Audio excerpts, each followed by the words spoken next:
Alors bonjour à tous, je suis ravi de vous accueillir. C'est un peu bizarre évidemment comme rencontre vu le protocole sanitaire, de vous voir tous masqués, on n'a pas vraiment l'habitude.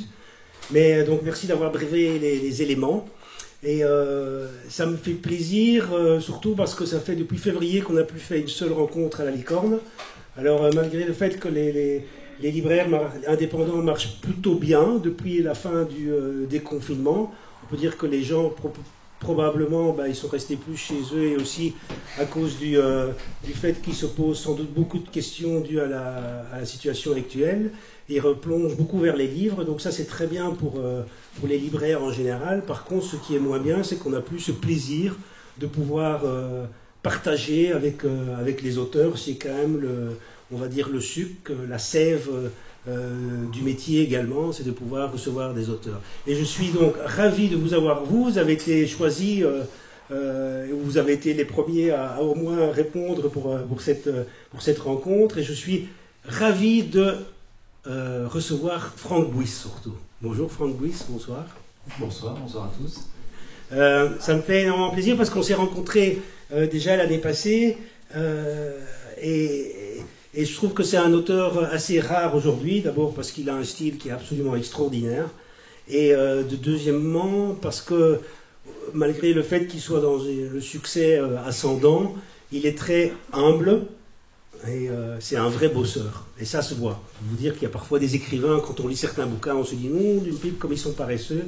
Alors s'il y en a bien un qui travaille son texte, je trouve, de façon extraordinaire, c'est Franck Bouys. Je suis super heureux de vous accueillir, et je vous remercie d'avoir accepté cette invitation, d'être ici avec nous à la Licorne.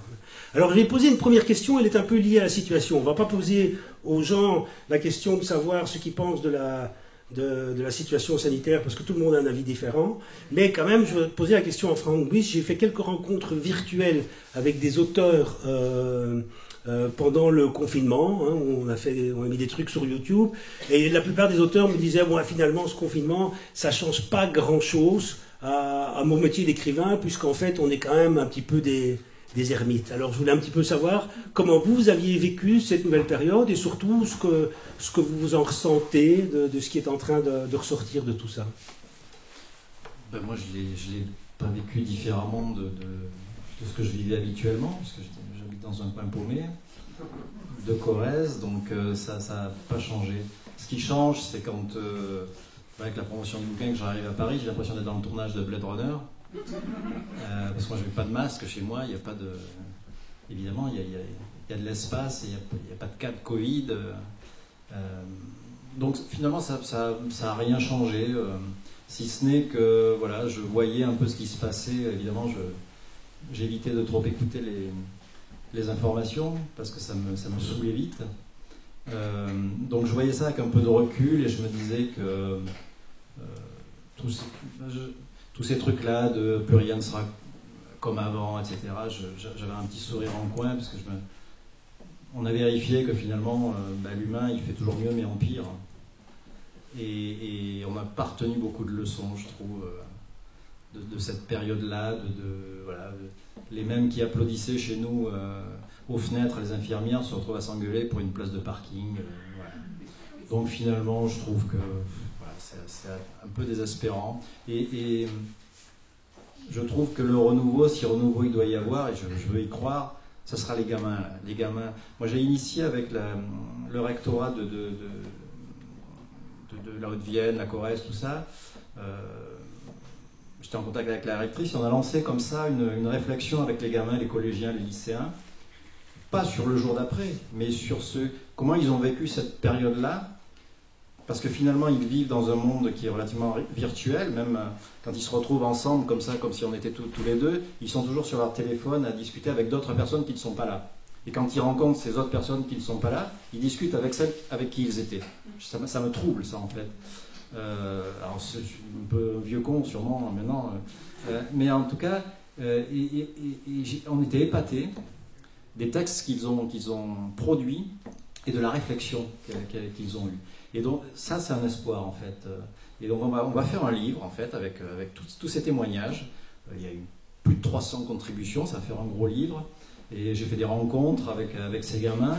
Et voilà, j'étais étonné par la pertinence de leur réflexion et par la projection, en fait. Et donc voilà, si l'éducation, tout ça, s'il y a un espoir, il viendra d'eux, je crois vraiment. Et puis voilà. Donc tout n'est pas foutu. Tout n'est pas foutu. Espérons-le en tout cas. Alors on va un petit peu parler, on va peu démarrer par parce que vous dites, comme vous disiez, vous étiez au fin fond de la Corrèze et on est loin maintenant aujourd'hui du prof qui enseignait la bio à Limoges. Et je voulais qu'on parle un petit peu de ça parce que il vous a fallu un petit peu de temps pour monter sur Paris, et c'est en ça aussi que je veux dire que c'est un écrivain qui est un bosseur incroyable. Vous en êtes à peu près à votre 10e roman, on est là à peu près là, et on peut quand même dire qu'il y a eu des romans qui se sont faits au niveau local, et puis après vous êtes monté je ne vais pas dire en grade, mais en tout cas il y a eu cette réunion avec la Manufacture des Livres qui a duré là pendant quelques années, et on peut dire que le succès a commencé avec Grossir le ciel, et puis après avec tous les livres incroyables qui sont là, qui sont Glaise, Plateau, et puis surtout pour terminer évidemment Né d'aucune femme qui est née l'année passée. Et donc vous avez mis du temps en fait pour arriver un peu sur Paris, puisque aujourd'hui vous vous retrouvez quand même chez Albin Michel. Je suppose que c'est pour avoir un petit peu plus de... Comment on va dire, pour être mieux représenté, parce que vous êtes arrivé à une certaine envergure où la Manufacture des Livres peut peut-être plus vous offrir exactement le marketing, c'est sûrement un mot que vous détestez, mais en tout cas la visibilité que vous attendiez. Donc j'aimerais, parce que je sais que vous êtes à un moment, il a fallu décider, parce que être écrivain, c'est bien beau de se lever un jour et de se dire c'est ce que je veux être, mais il faut arriver jusque-là. Vous nous parlez un petit peu de ce parcours vraiment particulier? Ce parcours, ça démarre à l'adolescence, quand je découvre les textes fondateurs. Quand ma grand-mère me met quelques livres, il n'y en avait pas à la maison, mais voilà, j'avais été malade assez longtemps et elle m'avait acheté des bouquins, et puis par bonheur, il y avait l'Iliade, l'Odyssée, l'Énéide, les Enfants du Capitaine Grant, il y avait L'Île au Trésor, il y avait Moby Dick, et j'ai dit non mais c'est ça que je veux faire. Voilà. Sauf que c'était pas sérieux la littérature chez moi, il fallait faire un vrai métier, donc j'en parlais pas, je lisais en cachette, j'étais boulimique en fait. Vos parents faisaient quoi, si c'est pas indiscret? Donc moi je viens d'un milieu agricole, paysan, mais mes grands-parents. Et la ferme ne pouvait pas faire vivre le frère et la sœur, donc ma mère est devenue institutrice. Mais elle était toujours paysanne. Elle a toujours été paysanne, elle y retournait. Et mon père était donné des cours d'agronomie. Donc on était toujours dans le milieu agricole. Et de l'autre côté, mes grands-parents étaient meuniers et boulangers. Mais voilà, c'était pas sérieux la littérature. C'était pas un truc. Il n'y avait pas de livre, paradoxalement. Si ce n'est, je me souviens, il y avait tout Balzac, donc sur un rayonnage trop haut pour l'atteindre. J'ai jamais vu les livres descendre. Je ne sais pas d'où ils venaient, j'ai jamais pensé à demander. Jamais essayé de prendre un escabeau pour... Non, c'était un truc, c'était une espèce de mausolée. Il fallait pas y toucher, quoi. Donc voilà, et puis donc moi je me suis mis à écrire à ce moment-là des petites nouvelles en cachette, etc. Je faisais des gammes pendant très longtemps. Puis par hasard, j'ai rencontré un premier éditeur régional qui... j'écrivais dans des bars, j'avais des enfants en bas âge à l'époque, et écrire à la maison c'était trop compliqué. Donc j'allais dans des bistrots, je mettais la musique sur les oreilles et puis j'écrivais.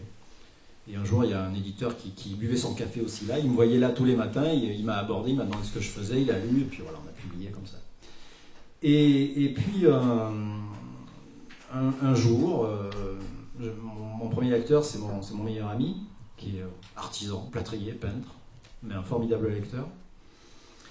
Et il me demande si j'ai un truc à lui faire lire, et puis j'avais Grossir le ciel, dans un tiroir, qui attendait depuis 2-3 ans. Et il m'a rappelé très tard le soir en me disant « Mais tu peux pas garder ça dans un tiroir, il faut que tu l'envoies à des éditeurs, je sais plus ce qu'il m'a dit, sérieux ou quoi, donc j'en avais déduit parisien. » Effectivement. Et j'avais fait 3 enveloppes en fait, et j'ai envoyé ce texte-là. Et à l'époque, on ne parlait pas du tout de littérature rurale, noire, etc. C'était pas du tout à la mode. Et puis Pierre Fourniot de la Manufacture de Livres m'a appelé 2 jours après en me disant qu'il voulait bien le publier, l'éditer en tout cas. Et puis ça s'est fait comme ça. Personne ne m'attendait, moi. Et puis les libraires se sont mis à me défendre, des lecteurs, des blogueurs, etc. Une petite boule de neige qui a grossi. Et puis quand c'est sorti en poche, là, ça a vraiment explosé. Avec cette drôle d'histoire qui, je pensais, n'intéresserait personne. Deux types, dans les Cévennes, la neige, un chien. Des deux drôles de secrets. Et, avec une tension absolument... un livre où effectivement on a l'impression qu'il ne se passe pas grand-chose, mais où les dialogues sont au cordeau et où il y a une tension qui monte à chaque page, c'est absolument époustouflant. Alors ça raconte, en fait, ça rend hommage et ça raconte le monde d'où je viens, en fait. Je pétris cette patte depuis que je suis gamin, c'est-à-dire que je viens d'un monde où on ne parle pas. En tout cas, on ne dit pas les choses. Donc moi, j'observe. Je suis une véritable éponge. Et comme on ne peut pas traduire ses émotions, il n'y a pas de possibilité. C'est-à-dire que les parents ont du mal avec les enfants à transmettre quelque chose d'autre que la valeur travail. C'est-à-dire qu'on n'existe que par le travail. Ça vient du monde paysan. Il y a l'aspect générationnel, l'aspect tradition qui domine tout. Et on étouffe les velléités des... Il ne faut pas se dévier du chemin, de ce fichu destin. Et ben moi, finalement, tous mes personnages, dans tous mes livres, il y a toujours un personnage comme ça qui essaie de se décaler, qui essaie de respirer, de ne pas se faire étouffer par ce temps vertical. C'est-à-dire c'était les générations... précédente qui étouffe celle qui arrive. Et finalement, c'est un peu mon histoire, parce que moi, je n'étais pas du tout destiné à écrire des bouquins. Mais en tout cas, quand j'ai lu ces premiers textes, je savais que ce serait l'histoire de ma vie, la littérature. Je n'imaginais pas que je publierais des livres, mais en tout cas, je savais que je serais un lecteur, ce que je continue d'être tous les jours, en plus d'écrire. Mais j'ai fait mes gammes pendant, comme ça, 20 ans. Avant de publier un premier livre, c'est assez récent, hein, même les éditeurs régionaux, le premier livre doit dater d'une douzaine d'années à peine. Voilà. On peut dire que vous avez tracé depuis lors quand même. Hein, là, on commence à avoir un rythme de croisière presque à la Stephen King, quoi, parce qu'une dizaine de romans en 10-12 ans, et pas des petits trucs. Quoi, donc, je crois que je porte des livres. Voilà, je porte des livres et il se passe...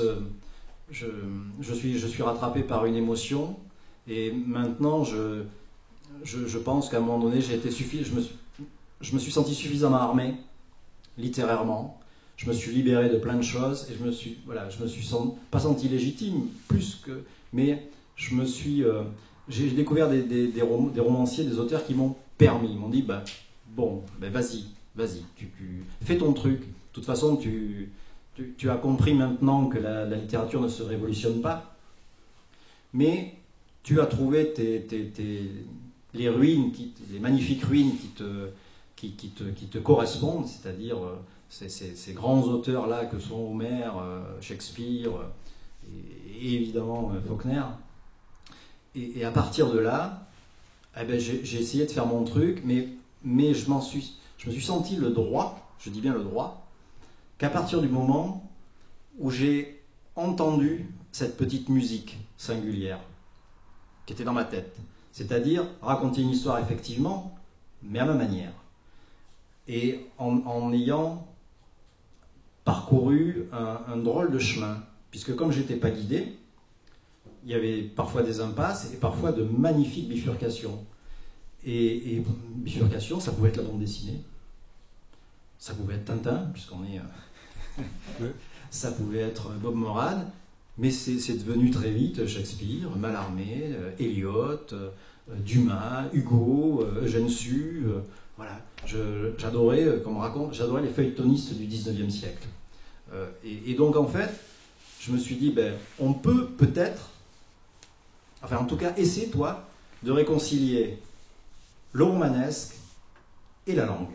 C'est-à-dire raconter une histoire avec du suspense, de la tension, mais avec une musique particulière, en inventant des images. C'est-à-dire que ça m'intéressait pas de peindre la réalité. Cette rue-là, derrière, je pourrais la raconter telle qu'elle est, mais ça ne va pas m'intéresser. C'est-à-dire, il y a le filtre de mes souvenirs. Vous savez, ce truc-là, le souvenir, c'est la liberté du passé. C'est-à-dire, qu'est-ce que j'en ai fait de tout ce passé-là? Par quel filtre il est passé pour que cette rue-là, ce ciel qui est derrière, j'essaie de le peindre un peu comme Van Gogh l'a fait, toute proportion gardée, il a inventé quelque chose. C'est-à-dire, vous ne pouvez plus voir une meule de foin aujourd'hui, si vous êtes passé par le musée d'Orsay, ou un ciel, sans penser à Van Gogh. Et donc, c'est une sorte de métaphore, en fait. Et il me semble que la littérature, ou l'art en général, c'est faire surgir des images. C'est-à-dire, ce n'est pas montrer, c'est représenter.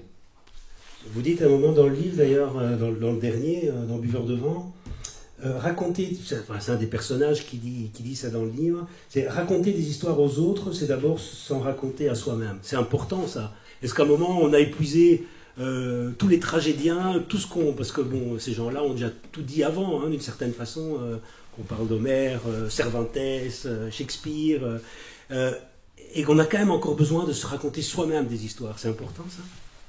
Ah ben oui, moi c'est ma vie. Voilà, si je n'existe plus, enfin je m'éteins si je raconte pas des histoires, si j'écris pas, si je me mets pas à ma table tous les jours, si j'ai pas cette discipline-là, je m'étiole et je m'éteins. Ouais. Il n'y a pas d'autre explication que celle-ci. Mais la raconter encore une fois avec quelque chose de l'ordre de l'émotion toujours, quelque chose qui vous guide comme ça, et qui parfois on oublie le sens. On oublie le sens et l'émotion se pose sur un rythme particulier. Et j'imagine que le lecteur il peut faire ça aussi après. Et il découvre le sens après, ou il met son propre sens. Parce que le lecteur il a ce rôle-là aussi, c'est son boulot. Il écrit aussi. Il n'est pas juste lecteur, il est aussi raconteur d'histoire, parce que son vécu, ses lectures, etc., toutes ses expériences, il va les poser là-dedans aussi, dans ce magma en fait qui est le livre. À condition que l'auteur lui laisse la place pour raconter sa propre histoire aussi. Oui, c'est pour ça que j'ai du mal avec les livres qui vous racontent que le colonel Moutarde a été tué à 17h37 avec un chandelier par la femme de chambre sur un tapis rouge. Ouais. Voilà, pour fermer l'histoire. Ah oui, formidable. Le livre se termine. J'ai toutes les explications que je souhaite, mais pour moi, moi j'ai besoin que ça continue. Voilà, j'ai besoin que le romancier me fasse confiance. Et les personnages, ils continuent à voyager. Ils sont encore là, voilà, pendant un bon moment. Et c'est pour ça que je pense qu'il y a une cohérence entre tous mes livres. Et ils se connaissent tous. C'est-à-dire que mes 4 gamins, ils connaissent Rose. Et Rose, elle connaissait Virgile. Et Rose, elle connaissait Gus, etc. Voilà, c'est un peu... quand on entre dans l'univers... C'est pas l'univers d'un romancier, on ne rentre pas dans l'univers d'un romancier, on rentre dans son atmosphère. Vous avez un bel exemple, vous, c'est Simenon. Ouais. Simenon, bon sang de bonsoir, il a écrit énormément de bouquins. Dès que vous rentrez, dès la première phrase, vous êtes dans son atmosphère. Vous êtes vous tournez autour de la planète Simenon, comme ça, voilà, et vous y êtes. Mais Simenon qui est pourtant un minimaliste, quoi, et qui bossait très vite, quoi, et qui passait directement d'un bouquin à l'autre. Et oui, mais alors, pour le coup, c'est peut-être ça le génie, quoi. Tout simplement, il n'y a pas d'explication à ça. Bon, alors, on revient à votre œuvre, là, qui commence à grandir, vraiment... Enfin, il me semble qu'elle est en train de prendre forme, là déjà depuis quelques livres. On va parler il y a eu Plateau, il y a eu Glaise, il y a eu Grossir le ciel, et puis il y a eu celui-là, Né d'aucune femme, qui a vraiment été un succès colossal, qui a été sorti l'année passée. Et donc ça, on est au début de ce roman, qui est un roman absolument, je ne sais pas comment dire, il est effrayant quand même. Hein, et je me rappelle qu'on m'aviez dit il y a un an que vous étiez allé plus ou moins au bout de quelque chose, hein, parce qu'on comprend ici que cette jeune fille Rose, et on comprend aussi que le roman est écrit à la première personne, ou en tout cas une grosse partie du roman à la première personne, puisqu'elle se raconte, est vendue par son père. et elle va être vendue à un monstre, enfin c'est plutôt la figure de l'ogre, qui avec sa mère est plutôt la figure de la sorcière. Elle va être donc enfermée jusqu'à ce qu'elle devienne une génitrice, évidemment. Et le roman est horrible parce qu'on voit ce père qui vend sa fille et puis qui après va avoir des remords, et le jour où il aura des remords, ben, ce sera trop tard et mal va lui en prendre, évidemment. C'est un roman qui était extrêmement dur quand même. Hein. Je me rappelle, vous avez dit, vous êtes allé au bout de quelque chose.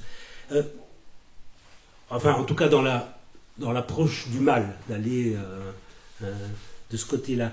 Et voilà, je voulais un peu savoir, la vie de Rose, elle a vécu. Hein. Rose, qui était un personnage qui est sorti de votre esprit comme ça, c'est un personnage qui, grâce au succès du livre, a vécu, elle a vécu à travers les gens. Ça vous fait quoi, le succès de ce livre et le fait que Rose ait vécu toutes ses vies dans la tête des lecteurs?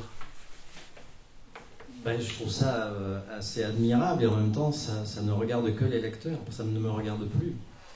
Ils se débrouillent avec ça. Il se trouve que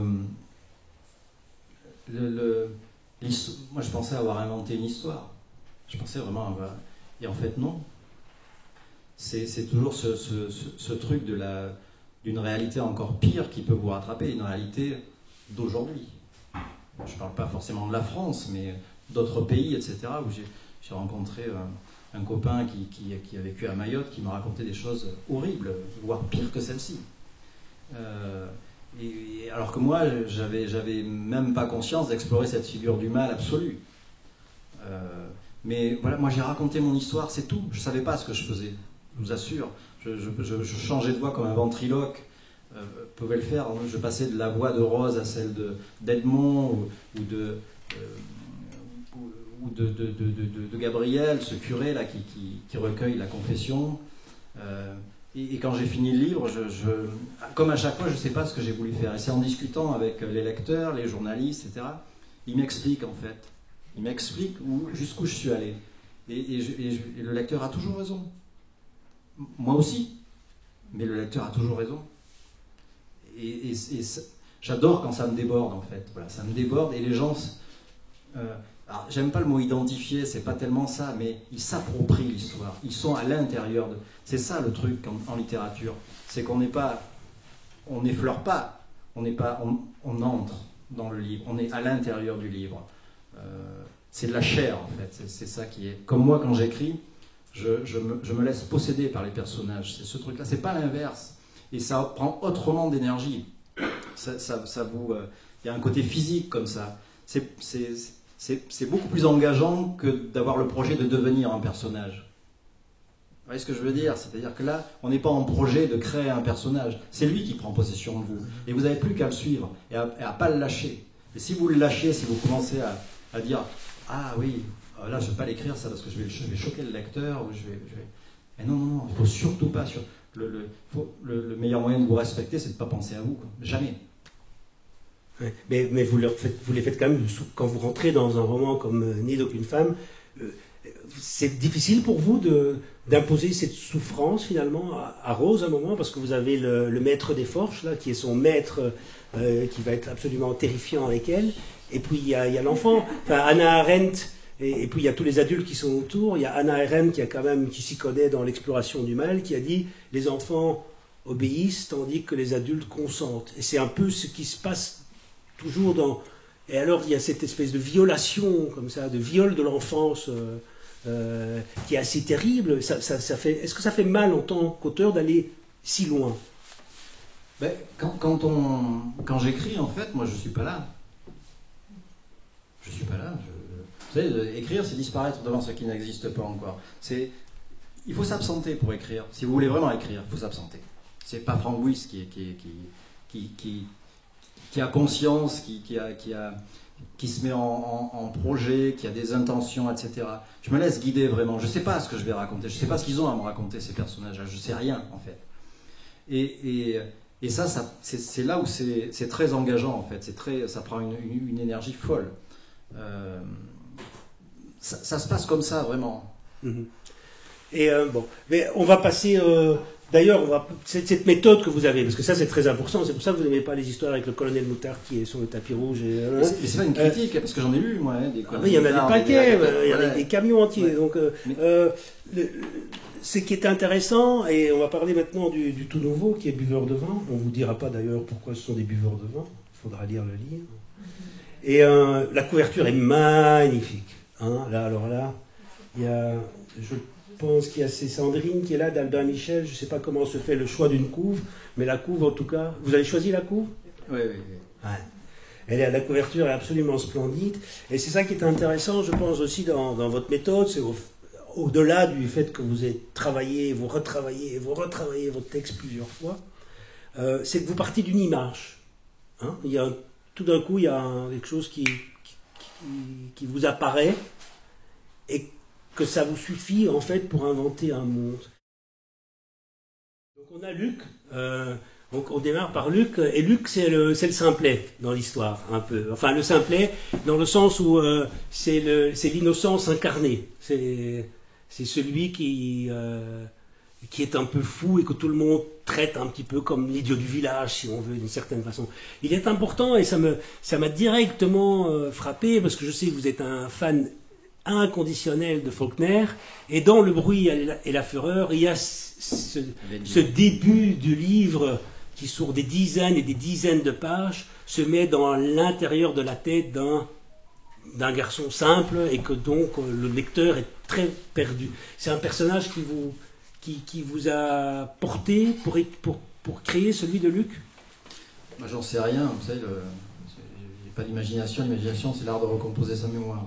Donc j'imagine que ça a dû travailler tout ça. Mais c'était vraiment l'image de l'éternel enfant. Il est resté bloqué sur l'enfance. Et je trouve, enfin, ce personnage-là, il est lumineux de bout en bout. Et peut-être une des premières fois, il amène du burlesque, de la drôlerie dans le récit, notamment avec ce grand-père là. Il écoute la radio. Et ouais, il écoute la radio et il écoute une retransmission de l'île au trésor. Et il est persuadé qu'il est Jim Hawkins. Et ce grand-père là, qui est unijambiste, qui a eu un accident, il pense que c'est la réincarnation de Long John Silver. Et ça amène comme ça les quiproquos entre eux, puisque le grand-père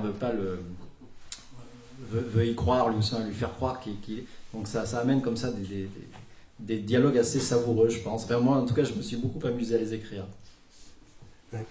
Et alors, il a une façon de penser, évidemment, qui n'est pas du tout... son rapport au monde, à la nature, à la sexualité, aux hommes, à Dieu, tout ça est totalement réagencé, comme si c'était mélangé dans sa tête, quoi. Et ça, c'est assez exceptionnel aussi dans sa façon de... Donc Luc, personnage très important dans la fratrie. Ensuite, il y a Marc. Alors Marc, c'est celui qui est dans les livres. Alors il faut peut-être expliquer juste en 2 mots. Il y a le père. Le père est allé à la guerre. Le père quand on découvre dans le livre, est un vrai salopard parce qu'il tape sur ses enfants. Et en fait, il le fait par une certaine lâcheté, parce qu'il est revenu de la guerre, il était assez abîmé par ça, parce qu'il se sent qu'il a été lâche pendant cette guerre, et notamment il a appris à aimer les livres, mais il s'est rendu compte que les livres peuvent tuer. Pourquoi? Parce que celui qui est son lieutenant est tué en fait à cause de Martin Eden, donc le roman de Jack London. Et donc il y a une espèce d'interdiction dans la famille d'ouvrir un livre, ce qui est évidemment, bon, on a parlé de votre parcours à vous, ça doit être terrible pour un enfant qui aime les livres. Vous parlez un petit peu de Marc? Oui, mais j'imagine que c'est pas innocent tout ça. Mais c'est plus, Martin, pour préserver peut-être ses enfants que... Enfin, il ne sait pas faire, quoi. C'est un père qui ne sait pas faire. Sans rien dévoiler de l'histoire. Hein. Il faut pas... Mais voilà, il sait pas faire. Il pense que voilà, le fait d'interdire comme ça va préserver de... Et au moins, ça ne changera pas. C'est-à-dire, c'est toujours cette idée-là qu'il ne faut pas qu'un de ses enfants... il y a cette emprise-là. Il ne faut pas oublier qu'il y a cette emprise de Joyce sur la vallée, et donc tout le monde doit bosser à la centrale électrique ou aux carrières. Point final. Voilà. Et c'est le destin, c'est l'idée du destin, inaltérable. Vous avez le petit extrait là sur sur Marc. De là jusqu'à là, ouais. Il nous explique bien son rapport. Pendant que moi, je me reboutonne. Marc lisait entre deux contrôles, guettant le moindre craquement du plancher au-dessus pour ne pas être surpris par Sokal. Malgré l'interdiction de son père, il continuait de lire aussi dans sa chambre, affinant une conception idéale du monde qui le conduirait plus tard à poser ses propres mots sur des feuilles blanches. Bien plus tard, lorsqu'ayant beaucoup lu, il s'y autoriserait. La nuit venue, il apprivoisait la terre dans le respect du ciel, observant les étoiles communiquer en morse leur éternelle fin, une mort lumineuse, déchiffrable, son grand secret, sa folie intime projetée sur la toile de son regard. Ces livres qui, selon son père, abritaient le diable, le sauvaient, lui. La littérature avait la faculté d'ensemencer son imagination et d'épandre sa richesse entre les murailles de la vallée, de transformer les pierres des carrières en diamants bruts, d'inventer un langage nouveau que lui seul était en mesure d'interpréter. Alors, la littérature est présente justement par Marc, beaucoup dans le livre, et c'est aussi, bon, encore une fois, c'est un rapport à votre enfance, à vous, et de ce que les livres vous ont fait. Alors, ce qui est intéressant dans tous ces bouquins, c'est qu'il y a... Pardon, je suis en train de parler loin du micro, mais ça va, on m'entend. Il y a l'Odyssée, il y a la Bible, évidemment, qui est omniprésente. Il y a Le Marchand de Venise, qui est une comédie dramatique très spéciale de Shakespeare. On a parlé de Martin Eden. Il y a L'île au trésor, bien sûr, de Stevenson. Il y a aussi la grande référence au désert des Tartares de Buzzati, où cet homme qui attend d'avoir un combat, au moment où le combat va arriver, c'est la mort qui va se présenter à lui. Tous ces livres que vous évoquez là-dedans parlent d'une quête éperdue. Oui, il y a quelque chose de légendaire et de mythologique dans tous ces livres-là. Et même dans la couverture, je pense qu'on sait qu'on va rentrer dans quelque chose de mythologique, quelque chose de... Enfin, je sais pas, c'est quand on plonge dans cette vallée par ce viaduc-là, voilà. On sait qu'on va être dans une légende que j'ai imaginée, que j'ai inventée. Mais il y a plusieurs niveaux de lecture, je pense. Et il y a un des niveaux, c'est un hommage à la littérature de bout en bout. En tout cas, moi, je l'ai senti comme ça.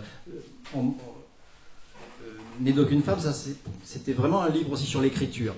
Ça, c'est un livre sur la littérature. Entre autres, même s'il y a, il y a du romanesque, etc. Mais il y a plein de petits cailloux que j'ai semés qui sont peut-être pour moi, peut-être que les lecteurs à la première lecture ne le verront pas, mais ça c'était vraiment parce que j'étais guidé par ça, par la poésie parfois. Et puis il y a des évidences, évidemment, ce fameux marchand de Venise avec ce personnage de Gobbo à qui on a obligé d'apprendre par cœur le marchand de Venise et qui est un drôle de personnage. Ouais, Gobbo, c'est un peu lui qui va être le déclencheur d'une certaine façon. On passe à Mathieu. On reste dans la fratrie parce qu'il faut vraiment... Mathieu avec 2 T. Ouais, Mathieu avec 2 T. Mathieu, lui, il est complètement connecté à la nature. Alors, c'est quoi aujourd'hui? Vous êtes là vous avez toujours... Je sais bien que vous n'aimez pas les étiquettes et les tiroirs. On ne va pas de vous traiter, de vous appeler un auteur noir ou un auteur rural, parce que c'est très à la mode pour l'instant, mais il n'empêche que tous vos romans sont quand même ancrés jusqu'ici dans cette France profonde qui va du Massif central, la Corrèze, le Limousin, les Cévennes. Vous avez l'impression que qu'est-ce qui se passe avec la nature dans ces régions-là aujourd'hui? Qu'est-ce que vous pensez? Est-ce qu'elle est respectée? Ou bien est-ce que le personnage de Mathieu est en soi déjà une révolte par rapport à ce qu'on lui inflige? C'est un peu le gardien de cette rivière, de cette vallée. Enfin, il se conçoit comme ça, lui, il veille. Après, finalement, le lieu n'est pas si important que ça. Évidemment, moi, je vis là, j'ai toujours vécu là, mais j'avais l'impression d'être parfois dans une autre vallée que celle-ci, que la mienne. C'est un prétexte presque. Je pourrais raconter la même histoire dans le Montana ou en Ardèche, enfin peu importe. Mais l'idée c'était de partir petit timbre-poste comme ça de ce viaduc et de cette vallée pour déployer quelque chose de plus universel. Sans intention, mais en brouillant les pistes avec des noms anglo-saxons, des noms de lieux, etc. Parce que c'est pas pour coller à un genre particulièrement, c'est parce que ça déploie mon imaginaire, ça déploie autre chose. Si j'appelle un personnage Maurice quelque chose, ça me bloque tout de suite. En revanche, si Joyce, ouais, Lynch, ça déploie quelque chose d'autre. Snake. Et puis parfois je ramène ça à des noms plus français, mais en général ce sont des noms ou des prénoms qui ne sont pas traduisibles. Par exemple, j'aurais du mal à utiliser Pierre parce que ça devient Peter en anglais. Donc, alors que, je sais pas, Virgile, Abel, c'est pas traduisible.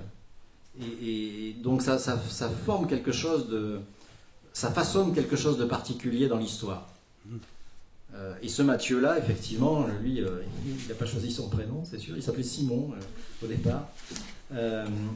Mais lui, voilà, puis c'est lui quand même qui va être à l'origine du drame qui va se dérouler dans cette vallée, sans rien en dire. Parce qu'il est là, il est le guetteur, c'est lui qui...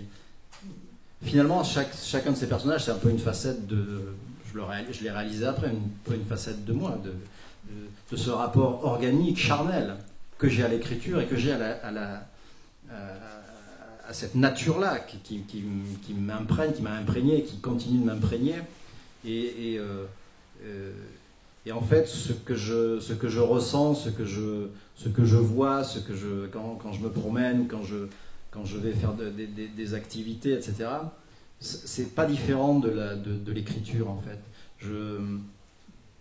J'ai ce même rapport physique, en fait. J'essaie de tout mettre sur le même niveau, c'est-à-dire l'humain, l'animal, le végétal, le minéral.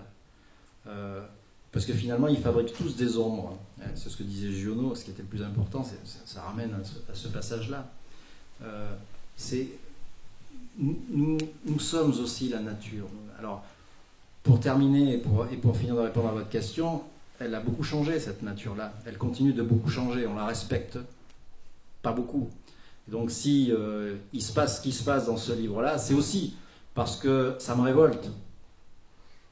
C'est aussi parce que c'est une révolte et que peut-être ma façon de mettre les gens en garde, ou je sais pas, c'est même pas ça, j'avais pas ce projet-là, mais en tout cas, la seule façon que j'ai trouvé moi de dire ce que j'avais sur le cœur, ce qui me révolte, c'est de le mettre dans un livre à travers ce personnage-là. Donc je l'ai fait à travers Mathieu. Voilà. On lit un petit extrait à propos de Mathieu. Alors ici. Mathieu, il est parti là, il est le long de la rivière. Et il pense à l'humus et à ce genre de choses-là. Et peut-être démarrer là jusqu'à la fin pas trop long. Armé de brindilles et de branchages, la rivière défilait sous les yeux de Mathieu. Il en ressentit une grande émotion, comme toujours. Il retira sa chemise. Les ombres des branches zébraient son dos. Et lorsque le soleil disparaissait derrière un nuage, leur effacement révélait d'autres zébrures, incrustées dans sa chair, celle-là. Des cicatrices d'âge différents, sa propre écorce lacérée, des replis mortifiés de lui-même. Étant plus jeune, quand son père le battait, il avait appris à gravir et dévaler les pentes de la douleur en griffant à peine de ses râles le silence. Désormais, son dos scarifié appartenait au corps qu'était la forêt. Il lui en avait fait l'offrande, une offrande de muscles ligneux, de chair terreuse et de sang invisible, l'expression d'une saine utilité éternellement vivante. Le vent se leva, donnant un volume supplémentaire à la forêt, comme un oiseau gonfle son plumage pour impressionner l'ennemi, signifiant que quoi que les hommes entreprennent contre elle, que quelque infime bataille gagnée n'en ferait jamais un vainqueur. La vallée contenait à elle seule le passé, le présent et l'avenir. C'était fabriqué un temps unique, pas une éternité à hauteur d'homme. Mathieu retira ses bottes et ses chaussettes, son pantalon et son caleçon, se tint droit, les bras le long du corps, les pieds posés sur un lit de feuilles. Désir farouche de s'enraciner, de devenir un arbre. Il sentit grouiller des vies nouvelles sous ses pieds et pénétrer la plante, escalader ses chevilles. sentit la sève monter dans ses jambes, comme quand on serre dans un étau une branche coupée au printemps. Il appartenait enfin à ce monde, devenu un simple filtre des puissances souterraines.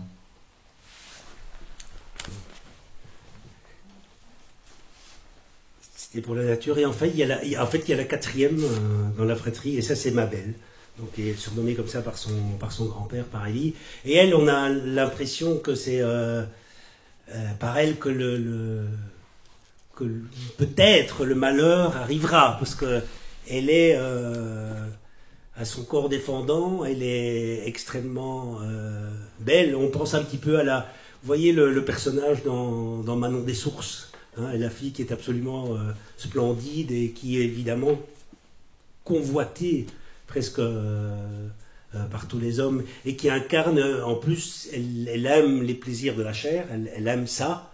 C'est bien expliqué, pas qu'elle se donne, hein, il ne faut pas croire qu'elle se donne au premier venu, mais en tout cas, c'est quelqu'un qui aime écouter les mouvements et les désirs de son corps. Et vous dites à un moment, je pense, je vais quand même lire ce petit truc sur la grâce, un moment qui dit, voilà, à propos de Mabel, la beauté est une humaine conception, seule la grâce peut traduire le divin. La beauté peut s'expliquer, pas la grâce. La beauté parade sur la terre ferme, la grâce flotte dans l'air invisible. La grâce est un sacrement, la beauté le simple couronnement d'un règne passager. Mabel était la grâce incarnée. Ouais, et puis elle décide de tout, Mabel. Les vraies révolutions sont toujours venues des femmes. Ouais. Ah oui, il y a ça. Dans le bouquin, il y a quand même l'émancipation. Elle arrive par enfin, évidemment par Mabel, et puis après on verra quand même qu'il va y avoir des retournements de situation aussi pour d'autres personnages. Mais oui, c'est important ça, l'émancipation qui arrive, c'est-à-dire que comment on va dire, le déclic pour les hommes de enfin se lever vient d'abord des femmes. Et surtout d'elle. Hein. C'est quand elle, pas trop en dire, mais elle devient le grain de sable de la ville. Elle devient ce grain de sable, c'est elle qui va gripper la mécanique et qui va mettre en route autre chose. Voilà, d'abord par sa beauté, c'est-à-dire ce qu'on voit, et puis sa grâce surtout, effectivement, mais elle va révéler autre chose. Dans ce monde d'hommes, dans ce monde de despotes, de désirs charnels, de désirs de possession des hommes. Parce qu'il faut dire quand même sur le lieu maintenant. Alors, moi, ce qui m'intéresse ce soir, je suppose que vous êtes tous d'accord, c'est de planter le décor, pas raconter après ce qui va se passer. C'est planter le décor, on a 4 personnages, et alors on a un lieu. Alors, dans les lieux, vous êtes toujours un peu évasif, d'ailleurs au niveau temporel aussi. Alors ici, le lieu s'appelle le Gournoir, et c'est toute cette vallée. Donc, on a le viaduc, mais on a aussi un barrage électrique. On a des carrières où les hommes, évidemment, sont en train de suer comme des fous. Et d'ailleurs, vous expliquez la centrale électrique, c'est comme une araignée. Il y a tout un chapitre sur le côté arachnéen de la centrale par rapport aux hommes. Et tout ça est dominé par un homme qui s'appelle Joyce, qui est un affreux bonhomme, reclus chez lui, qui a pris la vallée sous sa coupe, d'une certaine façon, et qui a plein d'hommes de main, une espèce de shérif qui s'appelle Lynch, qui est un sale type aussi, et alors des personnages qu'on aurait l'impression qui sont sortis de Freaks. Il y en a un qui s'appelle Double et l'autre qui s'appelle Snake, qui sont un peu ces hommes de main, et tous se retrouvent dans un espèce de café glauque qui s'appelle l'Amiral, où il y a évidemment des putains à l'étage, et où les hommes, après avoir noyé leur chagrin dans l'alcool, peuvent aller s'en occuper. Et donc, voilà, on n'ira pas plus loin, mais il va se trouver que Mabel va se retrouver dans ce monde d'hommes. Il va y avoir un problème à la maison, et hop. Et là, ce qui est très intéressant, c'est que on a compris, hein, vous avez compris qu'on est plutôt dans le domaine du conte. Celui-ci, c'est un livre qui part à la troisième personne et qui est conjugué au passé simple. Donc, on est vraiment dans un conte un peu... c'est ce type-là d'écriture qui vient directement à l'esprit. Mais il y a quand même un mélange des genres, parce qu'on a l'impression que cette ville, que ce Gournoir, On dirait une ville minière dans les westerns un peu crépusculaires comme ça. C'est venu d'où ce flou entre la France, d'un côté, parce qu'on a quand même l'impression qu'on est avec des noms français, avec des psychologies en tout cas qui sont d'ici, notamment la fratrie, et puis à côté, ce monde d'adultes qui ressemble à une ambiance de saloon. Quand je commence à écrire le livre, moi j'ai pas envie de rester cantonné dans un lieu que je connais, très précis, pour rassurer le lecteur, où je vais tout préciser, etc. Moi j'ai besoin de m'emporter, j'ai besoin de me soulever de ça. Alors les références au western, oui, elles sont flagrantes aussi, parce que c'est aussi ce que je regardais quand j'étais gamin, et c'est de la tragédie pure. Et au Bravo, c'est presque la tragédie grecque. Donc tous ces personnages-là qui m'arrivent fabriquent aussi cette autre mythologie-là. Mais c'est pas prémédité, c'est jamais prémédité, c'est encore ça surgit comme ça au fur et à mesure, parce que j'ai besoin, encore une fois, que ça se déploie vers dans des directions que j'ai pas prévues, que je veux surtout pas prévoir. Et souvent, je termine un chapitre comme ça, je me dis mais pourquoi t'es allé là, quoi? Comment tu vas t'en sortir de ce truc-là? Tu pouvais pas imaginer un truc pareil. Et j'y vais quand même, et c'est marrant parce que le lendemain, il s'est passé quelque chose, et ça se dénoue en général. Ça se dénoue, mais ça demande beaucoup de travail, parce que quand vous travaillez comme ça, et que vous ne faites pas de plan, en plus vous voulez amener de la tension et du suspense, parce que je vous assure, vous ne savez rien de l'histoire jusque-là. Vous n'en savez rien. On a l'impression comme ça, vous ne savez rien de l'histoire. Et je ne sais plus ce que je disais d'ailleurs. Oui, de travailler comme ça sans plan. Oui, voilà, de travailler comme ça, c'est très casse-gueule. C'est pour ça qu'il faut travailler autant, et que je reprends les livres dès que j'ai terminé. Je termine sans avoir la fin. J'arrive à un moment donné, je reprends le livre depuis le début et je réécris tout. En abandonnant parfois des pistes ou pas du tout? Non, je garde tout, mais parfois il y a des chapitres qui se trouvent à un endroit qui vont être déplacés. Ça peut m'arriver. Mais ce qui est étonnant, c'est que la plupart du temps, ça tient à peu près. Voilà. Mais ce que je vais retravailler comme ça 6 fois pour ce livre-là, c'est-à-dire je l'ai réécrit 5 fois, c'est...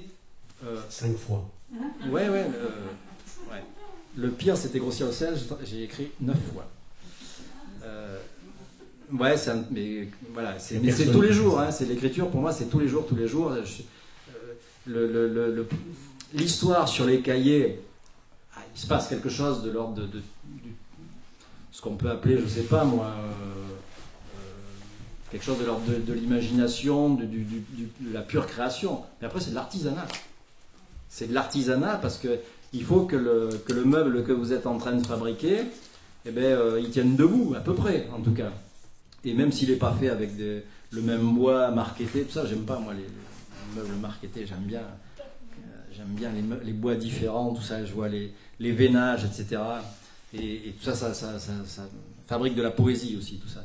Et donc, voilà, je retravaille comme ça pour avoir une musique comme ça, de bout en bout, et raconter l'histoire qui se déploie, mais avec une singularité.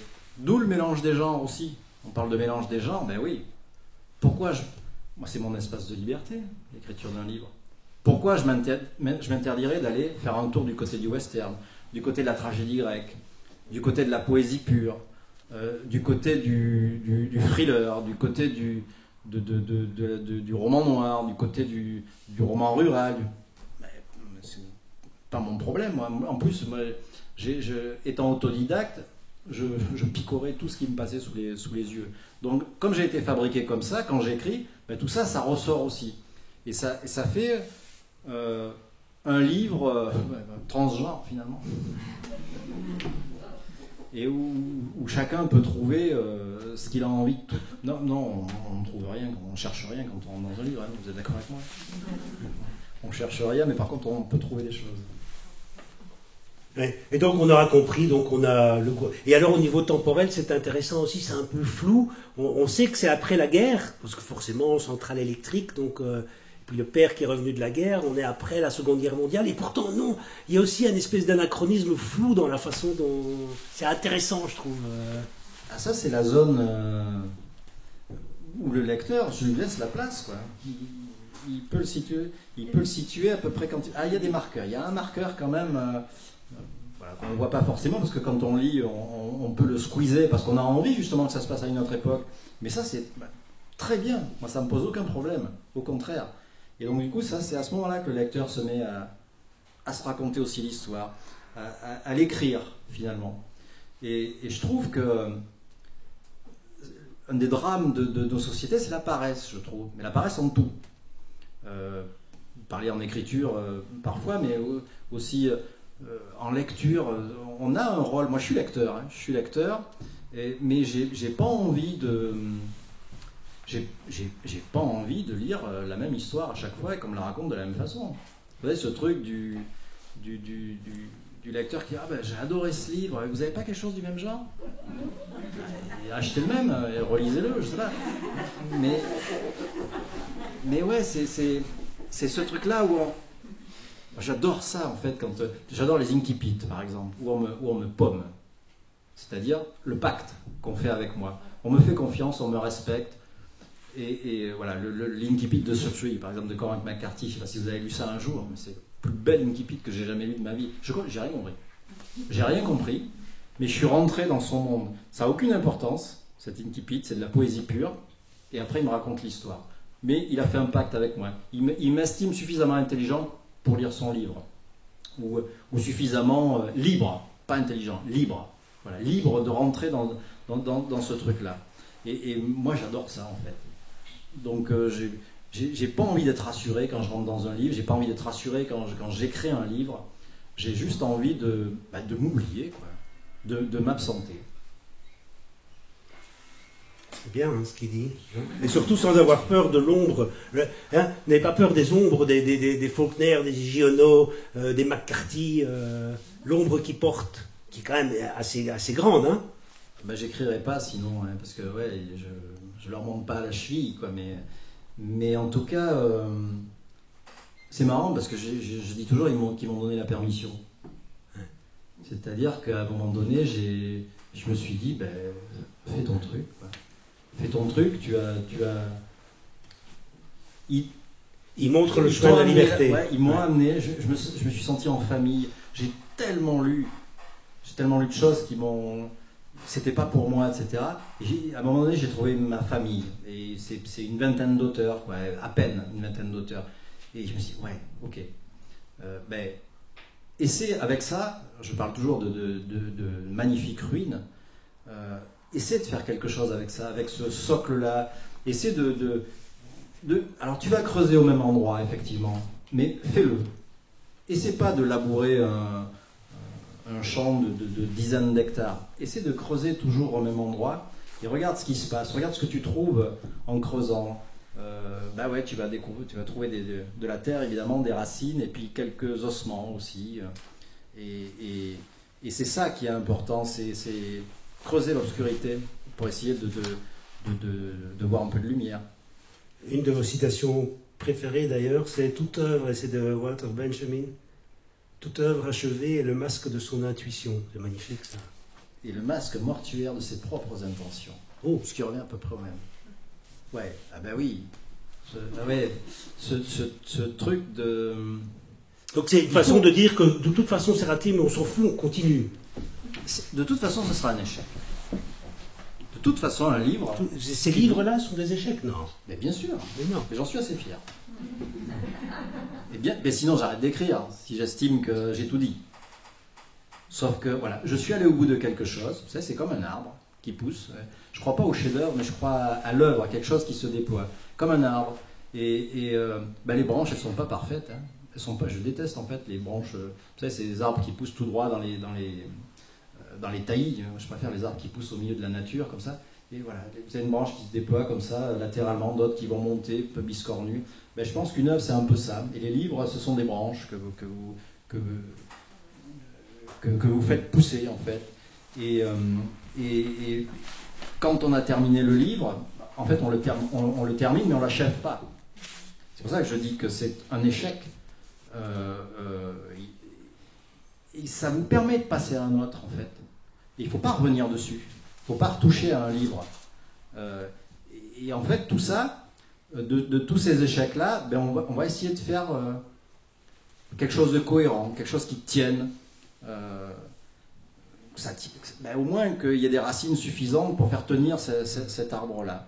Voilà. Alors c'est pas moi qui ai inventé le mot échec pour les livres, mais oui, sinon, vous savez, ce truc-là, nous ne sommes jamais chez nous, nous sommes toujours au-delà. C'est dans ces montagnes. Ça ne suffit jamais, ça ne suffira pas. Donc c'est pour ça qu'il faut continuer. Et on est tous comme ça, l'humain est fabriqué comme ça. On cherche quelque chose toujours au-delà. On veut monter en haut de la montagne, on veut regarder ce qui se passe de l'autre côté. Et là redescendre, et puis monter sur une autre, etc. Ben, je trouve ça beau. Moi, je trouve la conception de la littérature comme une arborescence, ou comme une pollinisation aussi, finalement. C'est très beau. Et je vous propose on lit un dernier, on a compris le livre, on a les personnages, on a le lieu, on a vu que la petite Mabel, qui est la plus belle femme du monde, ou la plus belle fille à ce moment-là, qui représente la grâce, va se retrouver dans ce monde d'hommes, alors que ses trois frères restent dans la vallée. On sent très bien que, vous savez, on est un peu comme dans certains westerns, ou dans certains... Il suffira d'un cadavre qui flotte sur la rivière pour que les choses s'embrassent, ou pas. En fait, on va absolument rien vous dire de ce qui va se passer ensuite. Comme ça. On peut dire, sans rien dévoiler, le tout début du livre, en fait, voilà, il y a un cadavre qui flotte sur la rivière, et tous les hommes sont massés sur les berges, et regardent ce cadavre flotter. Ils savent qui il est. Moi, quand j'ai commencé le livre, je ne savais pas qui c'était.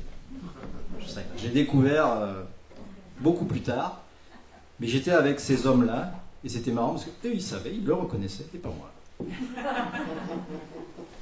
On lit un dernier extrait, d'accord? Allez. On va parler du joug, du destin, du déterminisme. Alors, peut-être démarrer là, et jusque-là. On démarre ici. Okay. En vérité, les âmes dociles qui peuplaient ce coin du monde étaient prisonnières de la toile au jour de leur naissance. Et peut-être que le pire dans tout cela était cette pitoyable fierté transmise de génération en génération, de vivre au crochet de la créature, un statut de victime qui donnait un sens aux vies. Personne n'aurait songé à changer de place, puisqu'il était acquis qu'il n'en existait pas de plus enviable. Personne n'aurait su dire depuis combien de temps il en était ainsi. Des gens disparaissaient, inlassablement remplacés par de la chair fraîche, d'abord enthousiastes de se conformer à une loi immuable, comme emmaillotés dans des langes trop serrées, de sorte qu'ils étaient déjà morts au sortir du ventre des mères, sans espoir d'exister, pour ne pas avoir à déplorer leur échec. Du moins, c'était le destin promis à tous, sans rédemption possible, sans distinction de race ni de sexe. Un unique destin sans cesse raccommodé. Les illusions n'avaient pas plus court en ville que partout ailleurs dans la vallée. Chaque génération sacrifiait la suivante sur l'autel de la déesse fileuse, car proposer une vie meilleure aurait été considéré comme un acte de haute trahison envers la bête. Continuer, transmettre la soumission et la peur, démembrer les rêves entrevus dans l'enfance, représentait le seul projet des adultes. Surtout, ne jamais croire aux rêves, ne pas même les respecter, avec le sentiment chevillé que, sinon, ce serait leur plus grande défaite. Accepter les défaites sans mener les guerres. En refusant le combat, rien de grave ne pouvait arriver. Et pourtant, il subsistait un espace éclairé d'une lumière diffuse que la plupart des enfants, même issus du pire désastre familial, avaient conçu un jour au bord de la rivière, essayant de comprendre son langage, son mystère. Mais ils finissaient par grandir et ne distinguaient plus que des draps liquides sous lesquels endormir leur âme, comme une algue accrochée à un vague rocher. Et lorsqu'ils se réveillaient après d'illusoires étreintes, il était toujours trop tard.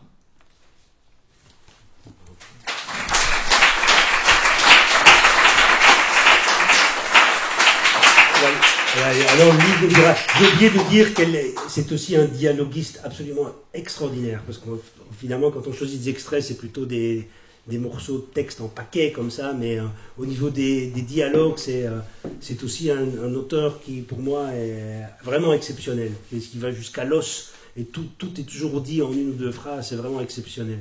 Voilà, on vous dira...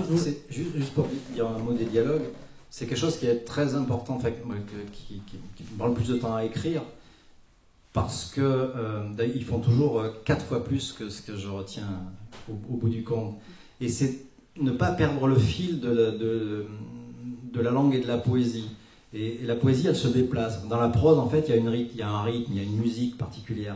Et dans le dialogue, en fait, l'idée, l'ambition, mais je pense de tout écrivain, c'est de faire parler le silence. C'est-à-dire, qu'est-ce qui se passe entre ce qui est dit?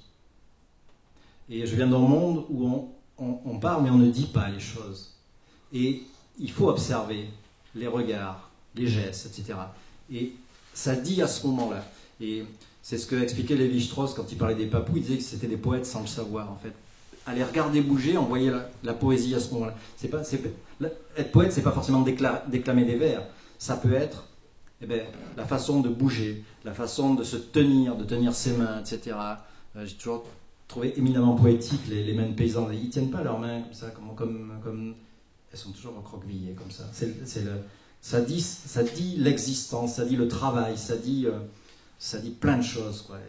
Et les rides aussi sur le visage, tout ça. Voilà. La poésie, elle est là aussi. Et ce que je fais aussi, c'est une façon de rendre hommage à ce monde-là et à ces gens-là qui savent pas dire les choses. Voilà.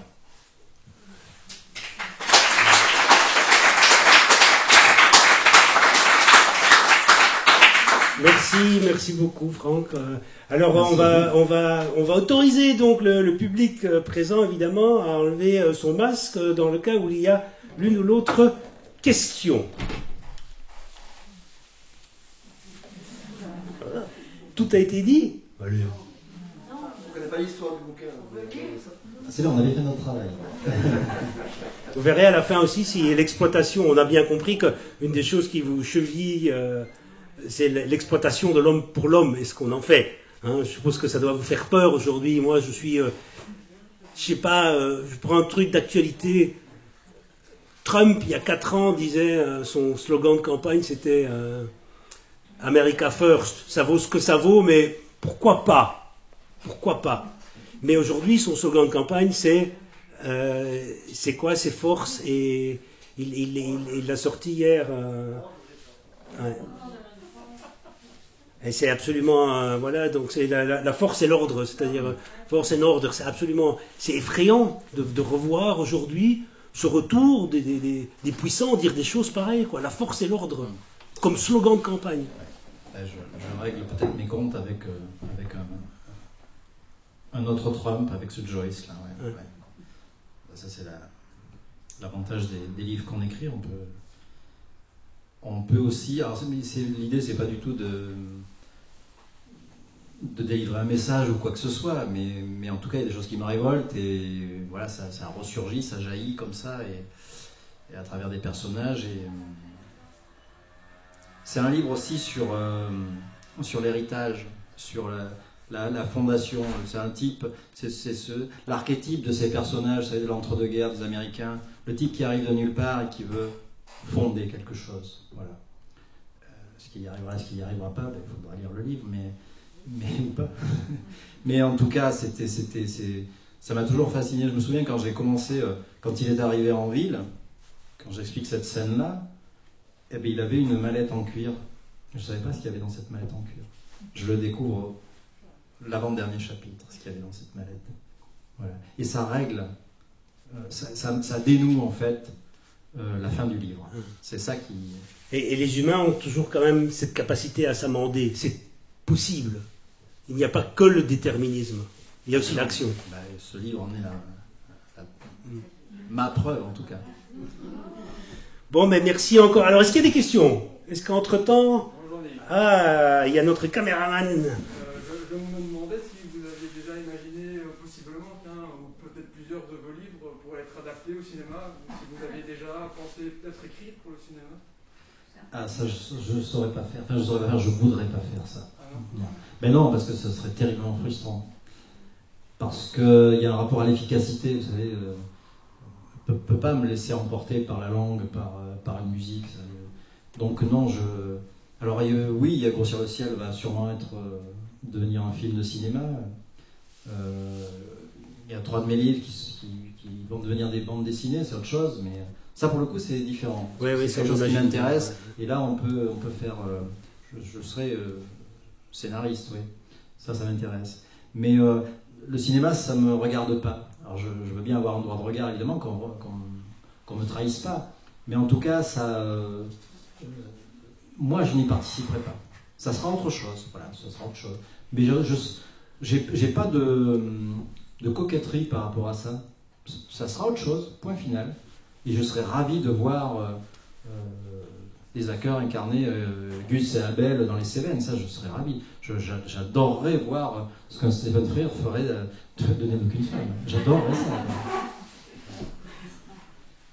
Donc, ouais, possiblement. Et j'espère que ça deviendra un film de cinéma, Né d'aucune femme. Celui-ci, il y aurait de quoi faire aussi. Il faudrait un peu plus de moyens. Mais il y a toujours des médias comme ça sont très... c'est très différent, le mode d'expression. Il y a quelque chose qui est, à mon avis, difficile pour l'écrivain. Enfin, moi, je ressens ça en tant que lecteur. Dès qu'on met un prénom à un personnage, c'est son visage, d'une certaine façon.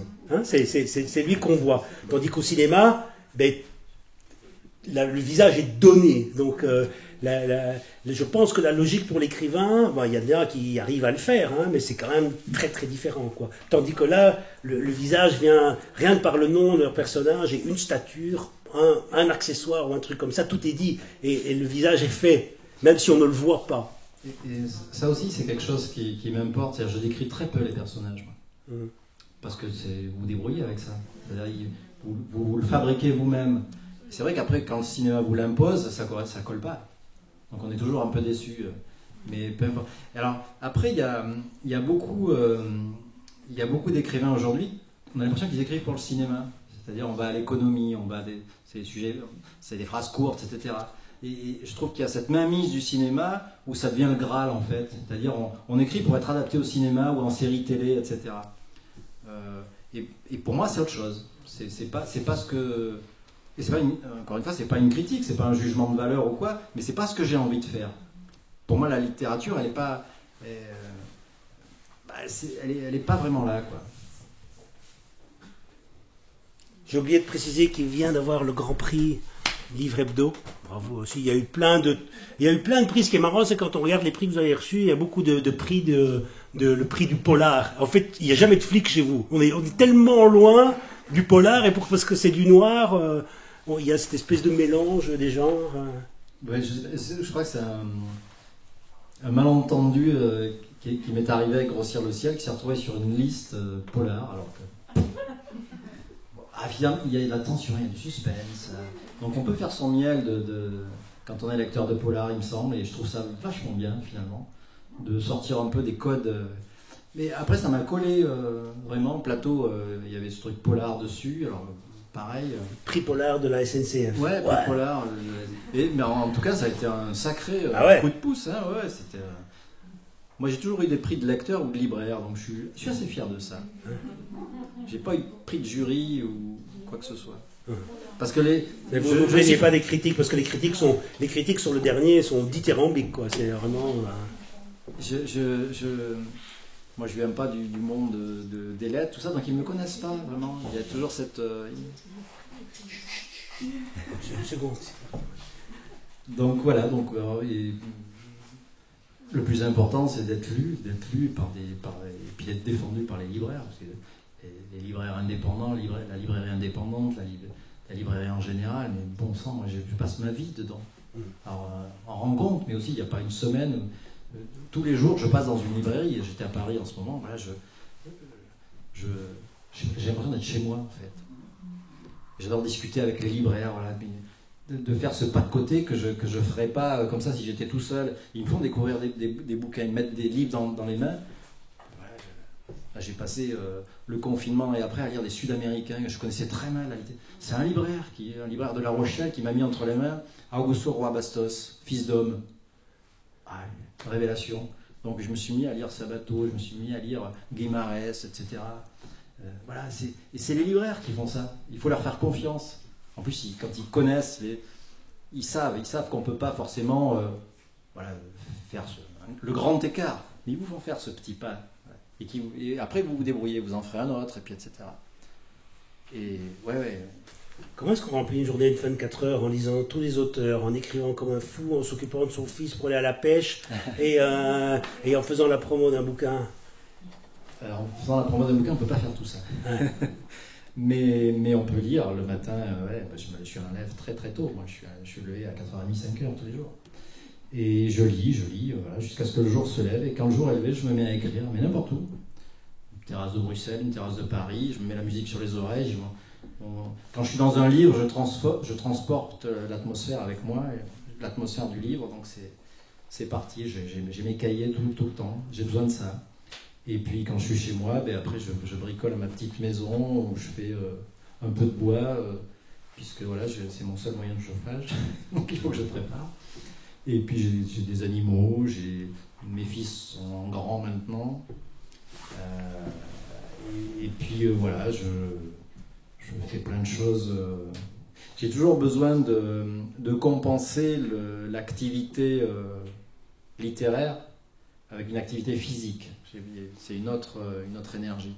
Parce que même quand je pense que même quand j'ai une activité physique, je suis en train d'écrire, mais je ne le sais pas. Et ça dénoue des choses. Le lendemain, quand je me remets à ma table le matin, je règle des choses que je pensais, mais ce que je vous disais tout à l'heure, je dis, mais pourquoi tu fais ça? Jamais tu vas t'en sortir. Et ouais, ça se dénoue petit à petit. Ouais. Il y a une espèce d'équilibre comme ça. Mais ça tient à ma discipline. Quand j'avais un vrai métier, quand je travaillais, quand je faisais de la formation c'est un vrai métier, être écrivain. Non, mais c'était pour paraphraser ma mère. Le plus beau compliment qu'elle m'ait fait, c'est t'as pas intérêt à te louper pour le prochain. Voilà, vous voyez les mères corses, les mères. Et donc voilà, au moins elle m'a appris la discipline. Voilà, il faut bosser tous les jours. Puis il faut fabriquer quelque chose, il faut produire quelque chose. Voilà, ça existe. C'est bien, c'est pas bien, mais ça existe. Voilà. On peut le toucher, on peut le voir, on peut le lire, etc. Donc comme eux, ils sont capables de fabriquer, comme quand je fais du bois, le bois il existe, il est fondu, il est coupé. Voilà. On en revient à ce que vous avez dit tout au début, la valeur travail. Oui, c'est comme ça. Et c'est beau et c'est terrible en même temps. Ouais. Et c'est pour ça que je les aime autant que je peux les détester par d'autres moments, parce qu'on a envie de leur dire des fois, mais dites, ouais, allez-y. On peut dire à un enfant qu'on l'aime, par exemple, alors que ça saute les générations. C'est-à-dire, c'est les grands-parents qui font le boulot. Mais parce que les grands-parents, avec leurs enfants, ils n'ont pas été mieux. Eh ouais. Ça ne vient pas de nulle part, tout ça. Olivier, une question? Mais je voudrais que vous étiez occupé à dire que vous écriviez en musique, en fait. Je voulais savoir si la musique avait une importance dans l'établissement dans l'ambiance que vous créez dans votre roman, ou si c'est vraiment pour vous isoler. Et aussi, si ça ne vous dérange pas d'écouter la musique et de parvenir à vous concentrer sur votre écriture par la même occasion, en fait. C'est un truc vraiment qui est... C'est vrai que quand il y a une musicalité autour de soi, c'est vrai que ça peut aussi faire bouiller des choses, mais ça peut aussi déranger au niveau de la concentration, en fait, par moment. On va se concentrer sur deux choses en même temps, en fait, par exemple. Ouais. Alors quand je suis chez moi, paumé dans ma campagne, en général, je ne mets pas de musique, mais quand je suis sur une terrasse de café, ouais, je la mets. Mais c'est des choses très neutres, en fait, ça me lave de ce satané bruit, en fait. Et c'est toujours à peu près la même chose, c'est toujours la même musique. Bach est un formidable compagnon, Schubert aussi, et puis Billie Holiday, Anthony Johnson, m'accompagne aussi. C'est marrant, en général, quand j'écoute toujours le même album pour un livre. Je ne change pas. Ah oui, c'est un peu le moyen de monter dans le véhicule écriture. Je l'oublie. Parce que moi, j'aurais adoré être musicien. J'aurais adoré être ça. J'aurais adoré. Je trouve que c'est une forme ultime d'art. C'est-à-dire, il n'y a pas de filtre entre le public, enfin l'émotion vécue entre le public et celui qui joue. Alors que moi, là, je sais, vous allez lire, mais je ne suis pas là, je ne sais pas. Moi, ce que j'ai ressenti en écrivant, je ne sais pas comment vous allez le ressentir vous. Mes intentions, je ne sais pas comment on va les partager, si on va les partager même, je ne sais rien. Un peintre qui fait une toile, il n'est pas dans le musée en train de regarder comment réagissent les... Ouais. Alors que la musique, il se passe un truc quand même qui est étonnant. Si je me mets à jouer là une suite de Bach au violoncelle, vous allez m'écouter. Il va se passer un truc, on ne peut pas ne pas aimer. Là, on vous écoute, hein. Oui, mais parce que je fais mon numéro là. C'est pas le livre, vous voyez ce que je veux dire. Parce qu'on ne peut pas expliquer le livre, on ne peut pas expliquer la musique. En tout cas, on peut la ressentir. Et je ne sais pas, moi, en lisant, qu'est-ce que vous allez ressentir, je ne sais pas. Et le seul moyen que j'ai de savoir s'il se passe quelque chose, c'est au bout d'un moment, quand le livre a été lu et que je fais des rencontres, qu'il y a des lecteurs qui m'en parlent. Et là, on peut discuter, effectivement. C'est un peu... c'est marrant parce que moi, j'étais vraiment taiseux. Je ne parlais pas beaucoup. Je parle pas beaucoup dans la vie en général. En revanche, quand je suis comme ça en rencontre, mon éditeur de lui me dit mais finalement tu es bavard quoi. Eh bien ouais, parce que on est tellement seul quand on écrit, on est tellement confronté à ça que finalement je fais un peu mon concert. J'ai fabriqué mon album et puis je joue, c'est toujours le même album, mais c'est jamais le même public. C'est jamais le même... On ne m'envoie pas la balle de la même façon, c'est jamais le même interlocuteur. Et du coup, c'est ma façon à moi de parler de ce qui me constitue et de ce que j'aime par-dessus tout, c'est la littérature. Voilà. Donc voilà, je fais un peu mon petit concert privé en parlant de ce que j'aime et j'aime ça. En tout cas, j'aime parler avec vous. Voilà, super. En tout cas, on va terminer là-dessus. Merci beaucoup pour vos livres.